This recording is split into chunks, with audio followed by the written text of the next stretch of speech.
Amigos, surgiram dois gremistas de escola, gremistas importantes, inclusive, no cenário esportivo nacional. Ora, um deles, inclusive, com um trabalho com repercussão internacional. Gremista. Acaba de ser identificado como gremista. E eu trago este assunto e submeto à apreciação de vocês. Eu falo de Paulo Paixão. Paulo Paixão está sendo acusado de ser gremista. E Renato também é acusado de ser gremista. Bem, ser gremista ou não ser flamenguista ou não ser colorado ou não ser vascaíno ou não, isto não é uma acusação. Mas, neste caso do Paulo Paixão e do Renato, está pesando como se fosse uma acusação. Eu entendo como se você for definido gremista ou colorado, ou vascaíno, ou palmeirense, ou santista, ou são paulino, ou flamenguista, ou seja lá o que for, isto não é uma acusação, isto é uma virtude. É uma virtude, claro que é. Gostaria de tratar com você sobre essas questões aí do Paulo Paixão e do Renato, sendo apontados como os mais novos gremistas do planeta. E as razões apresento a seguir, mas antes te faço um pedido.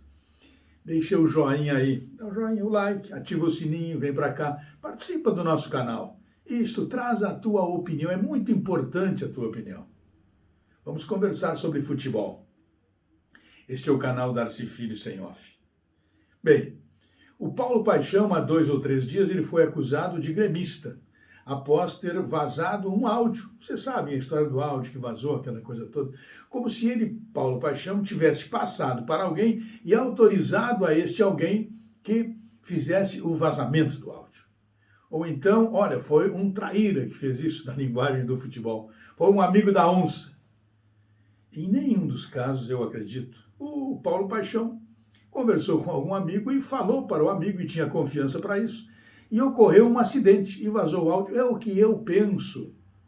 Você, se tem um amigo, você conversa com o seu amigo sobre todos os assuntos e confia nele.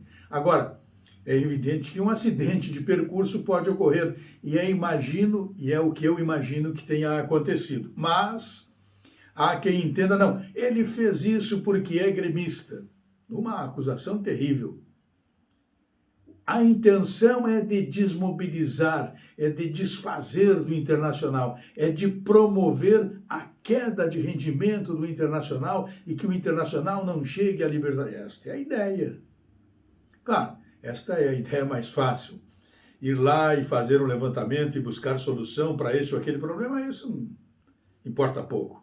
Para o Renato é a mesma coisa. Olha, o Renato entregou o jogo para o Grêmio porque ele é gremista, ele não pode... É muito fácil, isso é muito simples.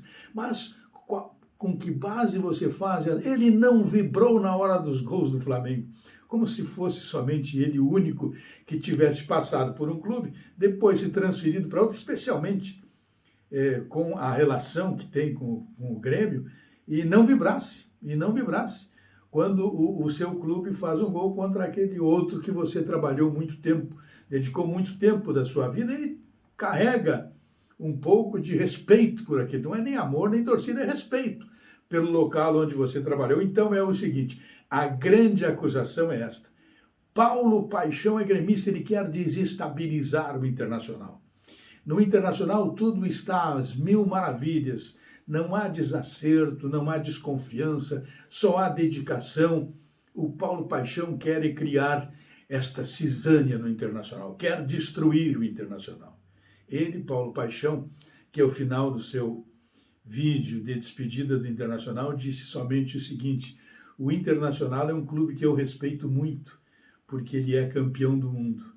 Se alguém tiver um pouquinho de memória, lembrará que o preparador físico do Internacional era o Paulo Paixão. Era só este o aviso que ele estava dando aos incautos.